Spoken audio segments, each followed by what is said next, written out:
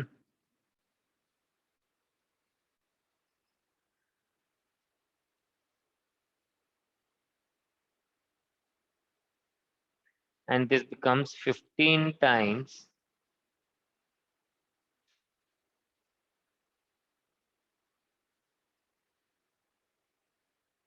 And इसी तरह से आप शाबाश फाइंड आउट करें प्रोबेबिलिटी x इक्वल्स टू 3. अभी आगे का आप जरा ट्राई करके मुझे give me the answers for each one of them. x equals to 4, x equals to 5 and probability x equals to 6. तो शाबाश, आप इन सब के वैल्यूज मुझे निकाल के बताएं, then we will move ahead with the thing. Probability x equals to 3 आ जाएगा 20 into 1/2 raised to power 6. Then this will again become 15 times 1/2 raised to power 6.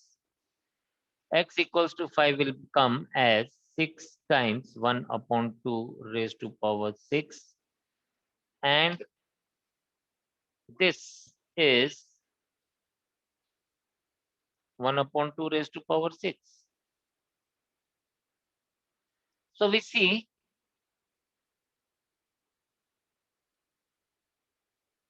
of all the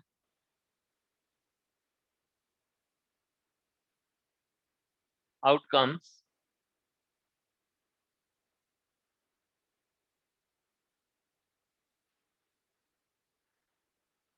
Px equals to 3 has the maximum value.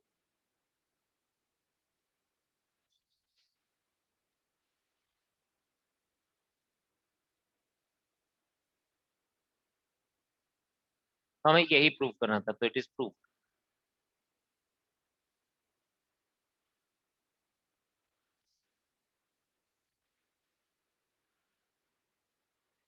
ये बोलता है on a multiple choice examination with 3 possible answers for each of the 5 questions. Multiple choice examination with 3 possible answers for each of the 5 questions. What is the probability that a candidate would get 4 or more correct answers just by guessing? तो हम लोग कहते हैं कि let we consider getting the right answer is success. अब तीनों में से कोई एक आंसर ही करेक्ट होगा क्योंकि तीन ऑप्शंस हैं. तो इसलिए therefore probability of success हमारे पास क्या आ जाएगा इस केस में 1/3. यानी this implies that p is equals to 1/3, q is equals to 1 minus 1/3, that will be equals to 2/3. Number of questions हमारे पास 5 हैं, तो n will be equals to 5. और ये हमसे बोलता क्या है, getting 4 or more correct answers. तो हमें निकालना है probability r is greater than equal to 4, that will be equals to probability r equals to 4 plus probability r equals to 5. This implies that probability r equals to 4 में बन जाएगा 5c4. p क्या है हमारे पास success 1/3 raise to power 4. q क्या है 2/3 raise to power 1 plus 5c5 1/3 raise to power 5 आ जाएगा. जो कॉमन मिल सकता है पहले वो कॉमन ले लेते हैं बाहर. 1/3 रेज टू पावर 4 कॉमन आ जाएगा and we are left with only 5c4 into 2/3 raised to power 1 plus 5c5 into 1/3. ये बेटा जी बन जाएगा आपके पास 1/3 रेज टू पावर 4, आप एज इट इज रहने दीजिए। 5c4 is 5 into 2/3 plus 1 into 1/3। This will be kept as 1/3 raised to power 4. This becomes 5 into 2, 10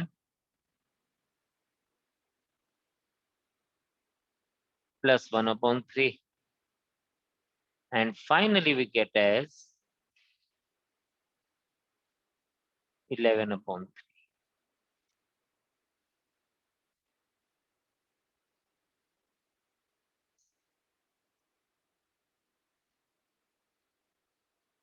This is the answer for us. तो हर एक क्वेश्चन में हमने सक्सेस ढूंढा, पहले सक्सेस ढूंढने के बाद हम लोगों ने चेक किया कि उसकी प्रोबेबिलिटी क्या है, उसी के बेसिस पे हमने फेलियर की प्रोबेबिलिटी निकाली, देन एन फाइंड आउट किया है, एन क्या है, एंड उसी को यूज करते हुए हम लोग आगे फाइंड आउट कर पाए कि आर क्या है। तो आपने इसको गो थ्रू करना है, ठीक है, and you will be trying the rest of the questions today and we will continue with the things whatever is left behind afterwards. तो आज इतने रखते हैं, कल मुलाकात करेंगे एंड आगे कंटिन्यू करेंगे। Bye bye, take care, God bless you all and जय हिंद।